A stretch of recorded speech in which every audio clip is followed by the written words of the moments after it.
9ই জানুয়ারি মঙ্গলবার দুপুর 3:45 নাগাদ শেষ নিঃশ্বাস ত্যাগ করলেন হিন্দুস্তানি সঙ্গীত ঐতিহ্যের একজন ভারতীয় শাস্ত্রীয় সঙ্গীতজ্ঞ ওস্তাদ রশিদ খান।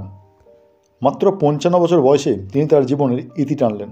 ক্যান্সারের মতো মারণ রোগের সঙ্গে বহুদিন থেকে তিনি লড়াই করছিলেন। চিকিৎসকরা আপ্রাণ চেষ্টা করেছিলেন তাকে বাঁচানোর, কিন্তু শেষ রক্ষা হলো না। ক্যান্সারের সঙ্গে মস্তিষ্কে রক্তক্ষরণের ফলে স্ট্রোক হয়েছিল।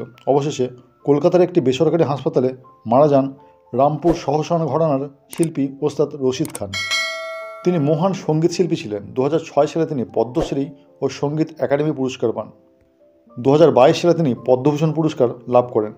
তার উল্লেখযোগ্য কিছু গান হল বাংলা চলচ্চিত্র মিতির মাসির বরসাত সাওয়ান, ইস্কেরিয়া ছবির আসসালাতুল মিলনকে ফাসলে, দশারা ছবির আয়রে মায়েরে, হেড স্টোরি 2 এর কাভি আয়েপে, বাংলা সিনেমা বাপি বাড়িজার সাজনা, রাজ 3 সিনেমার দেওয়ানা কর রাহা হ্যায়, মাই নেমিজ খানের আল্লাহ হায় রহেম, জবুই মেটের আওগে জব তুম সাজনা প্রভৃতি সুপারহিট গান তিনি গেয়েছেন।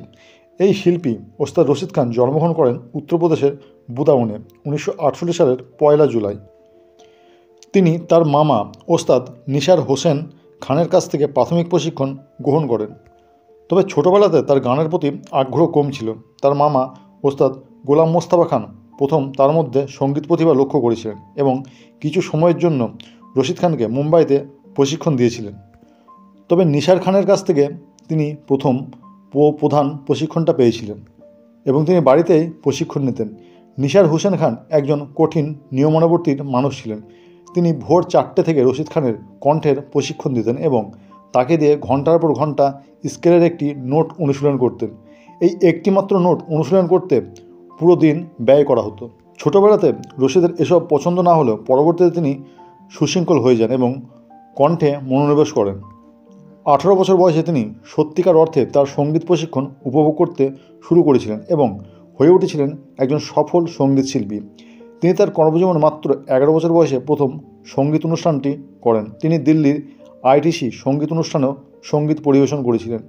1980 সালের দিকে নিসার হোসেন খান যখন কলকাতায় ITC সঙ্গীত গবেষণা একাডেমিতে চলে আসেন, রশিদ খানও সেই একাডেমিতে যোগ দেন।